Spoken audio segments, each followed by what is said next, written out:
Hello, kumusta po kayong lahat dyan? Junel Bagay po, nagbabalik.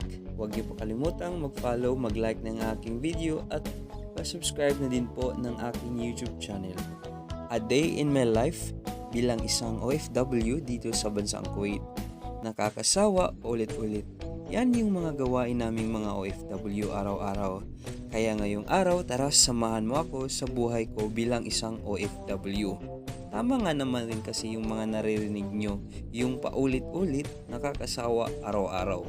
Pero kaming mga OFW, hindi kami nasasawa kahit araw-araw man paulit-ulit. Yung ginagawa namin, siguro nasanay na din kami.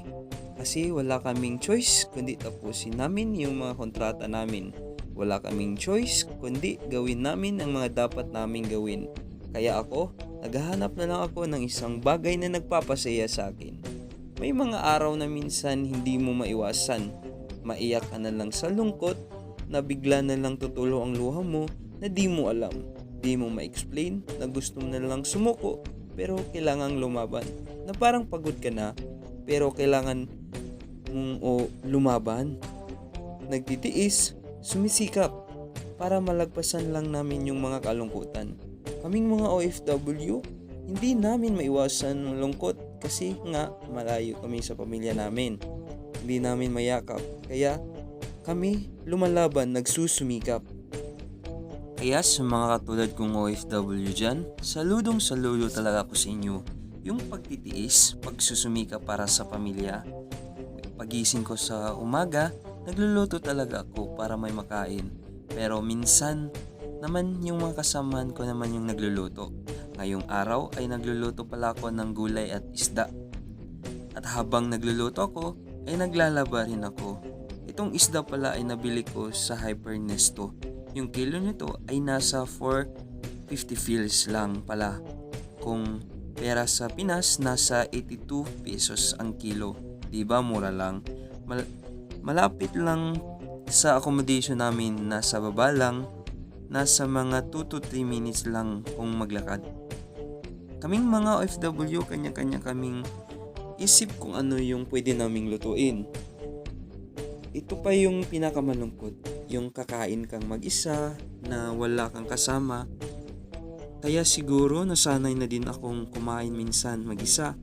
Minsan isang beses habang kumakain ako, bigla na lang tumutulo yung luha ko na di ko alam kung bakit. Pagkatapos namin kumain, nililigo at gagayak na lang din ako. Alam nyo ba, sa totoo lang, sobrang miss ko na yung pamilya ko sa Pilipinas.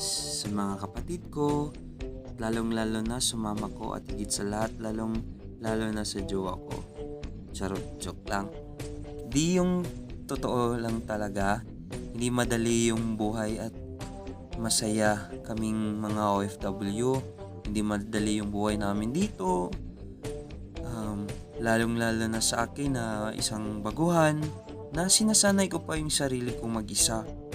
Yung minsan nga naisipan ko na gusto ko nang umuwi pero para saan ba ako lumalaban? Bakit ba ako nandito? Ano ba yung dahilan kung bakit ako nandito? Yun yung palagi kong iniisip.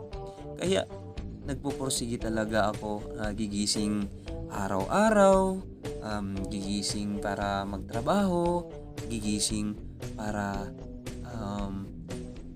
kumita ng pera. Yun, lalong-lalo na sa akin ay isang baguhan nga, sinanay ko yung sarili ko kung papaano pinapawi yung lungkot, pero wala naman akong choice, hindi kinaya, basta para sa pamilya ko at higit na sa lahat, para sa sarili ko dahil may pangarap tayo na gusto nating abutin. Ito nga pa po pala si Junel Bagay na nagsasabing pag may gusto, may paraan. Pag ayaw, maraming dahilan at walang imposible sa taong nagpupursige. At isang proud OFW dito sa bansang Kuwait.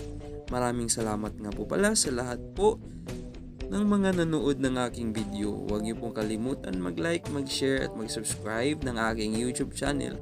Hanggang sa muli mga kabayan. Bye-bye!